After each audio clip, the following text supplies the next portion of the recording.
Colour correctors versus concealer.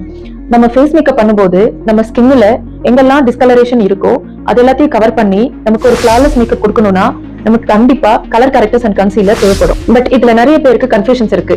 எந்த இடத்துல colour correctors use பண்ணணும், கன்சீலர் யூஸ் பண்ணணும்? ரெண்டுமே same consistency, same formula and ரெண்டுமே ஃபுல் கவரேஜ் கொடுக்கும்.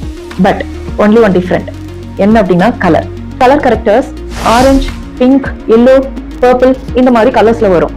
பட் கன்சீலர்ஸ் நம்மளோட ஸ்கின் டோனுக்கு ஏற்ற மாதிரி ஃபவுண்டேஷன்ல எப்படி வருமோ அந்த மாதிரி கலர்ஸ்ல வரும். கலர் கரெக்டர்ஸ் எங்க யூஸ் ஆகும் அப்படின்னு பாத்தீங்கன்னா நம்ம ஃபேஸ்ல மேக்ஸிமம் எங்கெல்லாம் பர்டிகுலரா ஒரு ஏரியால சர்டன் ஸ்பாட்ல நமக்கு இருக்கும் பாத்தீங்களா, லைக் டார்க் சர்க்கிள், இங்க பிக்மெண்டேஷன், ரெட்னஸ் அந்த மாதிரிலாம் இருக்கும் இல்லையா. சோ அந்த மாதிரி இடத்துல எல்லாம் நம்ம கலர் கரெக்டர்ஸ் யூஸ் பண்ணுவோம். கன்சீலர்ஸ் எங்க யூஸ் பண்ணுவோம் அப்படின்னு பாத்தீங்கன்னா நம்ம ஸ்கின்ல லைட்டா பிளெமிஷஸ் அண்ட் பிக்மெண்டேஷன்லாம் சம் பிளேசஸ்ல இருக்கும் இல்லையா.